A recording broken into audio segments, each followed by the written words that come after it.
Hi guys, welcome back. It's Mrs. Peterson, that lady who teaches art. And today we are going to start your creation of the Starry Night, just like Vincent van Gogh's. So the first thing you're going to get is just a piece of paper like this, and we're going to put it landscape, which means the long way.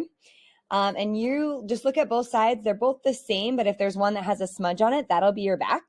And you're going to write your name on the back, first name, last initial, and a number 1 for first grade. And then you're going to turn your paper over. Okay. And then on this part of the paper, we're going to draw a line that's our horizon line. It's the line that separates the sky from the ground. You guys know that the sky comes down and touches the ground. There's no empty white space between them. But we don't want our ground to be very much because this is all about that sky and that wind. So I'm just going to have a little, like maybe 3 fingers or 4 fingers from the bottom. And I'm going to try to go kind of straight across. It's okay if your line is not super straight. You guys are going to be using a regular pencil today. I'm using a white color pencil so that it shows up on my video. But when you make yours, you're going to use a white color pencil because we don't want your color pencil lines to show up in the end. All right, so down here now is our ground, and one of our last steps is going to be to paint down here black. But today we're going to get the things that are up in our sky placed in there. So the first thing is we're going to put the moon up in the sky somewhere. We're going to make a crescent moon, which kind of looks like, some people say like a thumbnail or like the letter C. You can put it over in the right, you could put it right in the middle, or you could put it off to the left. It's up to you. I'm going to put mine off to the left, and I'm just going to make a letter C. And then right inside of that, I'm going to make another letter C to make that moon look like a crescent moon. Would you do that on your paper right now? Then up in the sky, we're going to put some stars. I would say you need to have at least 3 stars, and then probably no more than like, I don't know, 8 or 9. The stars, in this case, we're not going to draw like a star shape. We're just going to draw a little circle, and I'm going to put them spaced out across my paper so that they don't all look like they're all jammed right next to each other. Okay. So I have 1, 2, 3, 4, 5, 6. Would you draw some little circles on your paper? They all need to be above your horizon line. Would you draw between 3 and maybe 10 little circles right now? Okay, and then when we talked about Vincent van Gogh's Starry Night, the thing that was the coolest about it is that he drew the wind. So we are going to draw the wind right on top up here in our sky. So what I'm going to do is I'm going to start with my pencil up here, and I'm going to make like a sideways S, okay, for the big swirl. Notice my sideways S is about halfway across my page. We want this one to be pretty big. And then my next S is going to start under that, and it's going to be smaller, and it comes across my page too. Would you use your pencil to make, and if it's easier for you, you could turn your paper this way and draw a big S like that. That's about halfway across your page, and then tuck one right under. If that's easier for you, you can twist your paper. Okay, now we're ready to start using our awesome art supply that we've never used before in first grade art, and that is going to be oil pastels. So I have for each of you a baggie that has your oil pastels in it, and I have some very specific rules when we use oil pastels. I only want you to have one in your hand at a time, and then you're going to put it right back inside your baggie. We never set them down on the table because these are almost like paint in a crayon, and the next student after you, they don't want to get paint all over their artwork. So we don't want this on the table because then their next artwork might get this paint on it. So I'm going to take out my white, and that's the first one you're going to use too. And the first thing you're going to want to do is to take your wipe and wipe off the tip of it so it doesn't have other colors all over it. And then we are going to shade in your moon with the white, and we are going to shade in your stars with the white. Because otherwise it's really hard for our yellow to show up on those. Would you do that right now with your white? Okay, now a lot of times when we think of drawing like the sun, we draw rays that come straight out, long pointy lines out. This time we're going to follow what Vincent van Gogh did. We're going to go around in like a dashed circle around the shape, and I'm going to make like maybe 3 or so rows of little dashed lines that go around my shape. Go around your moon with little dashed lines. And if you get to the edge of the paper, just stop. We don't want to color on the table. Okay, we're going to do the same little dashed lines around our each of our stars. Again, the lines are going around, they're not pointing straight out.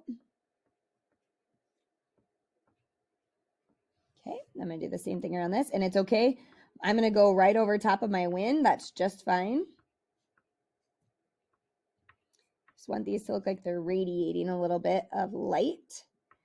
They're twinkling in the night sky, just like Vincent van Gogh's. So just like when we did our Piet Mondrian, we're going to follow the artist's rules at first, and then we're going to get to add our own spin at the end. So right now we're following the artist the way that he did it, and then we'll add our own spin at the end. Okay, so when you have all of your stars dashed around, then you're going to put this, and if one of yours goes under the line right here, we're just going to stop, and it would be okay. Like if I was right here, I would just add on top, and I wouldn't do any more under my line. But since mine is still above, I can add those. When I'm done with my white, I put it back in my baggie, and I never set it on my table. Then I'm going to take out my yellow, and I'm going to wipe off the tip of that, just like I did before. I'm going to do,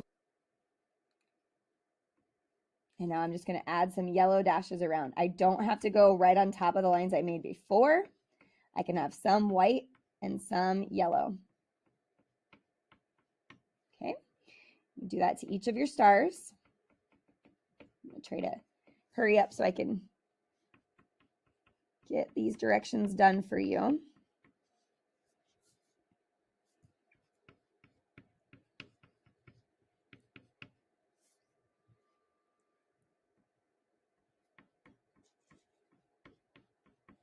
Okay, color over the star and then add your yellow.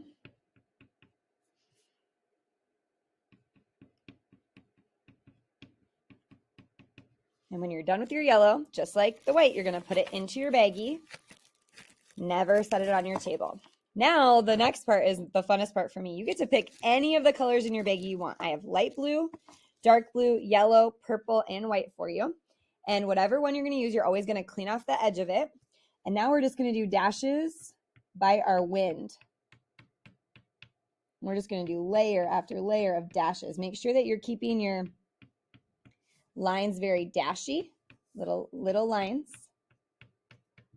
We're going to do a lot of them. I'm going to give you a lot of time to get all your dashy lines done. Okay, when you're done with one color, you're going to switch to your other color. If, like mine, your paper is right up next to the edge where you need to use it, it won't work very well. So you have to kind of peel that off with your finger. If you need help, you can try first yourself and then ask a friend. If a friend can't help you, then you can ask me. I'm just trying to peel that paper off. That paper goes in the trash can. And then I can also wipe off the edge so it's not other colors. And again, I'm just going to keep adding colors until our time runs out. I'm just going to add dash, dash, dash, following right along the shape of my wind. And just overlap, overlap, overlap until you're all done.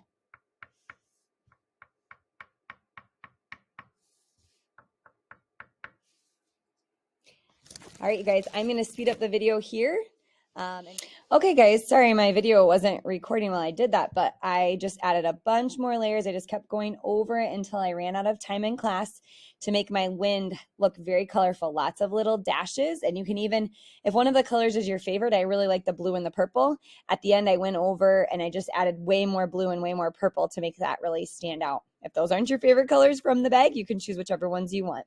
At the end of class, you're going to make sure that you've wiped off your the end of your oil pastels, put them back in the bag, and then you are going to try to get all the air out of the bag and then zip it up. Please don't pop the Ziploc baggies because I want to use these again in future years. And then use your wipe to wipe up any little oil pastel that's on your table. And then we will work more on these next week.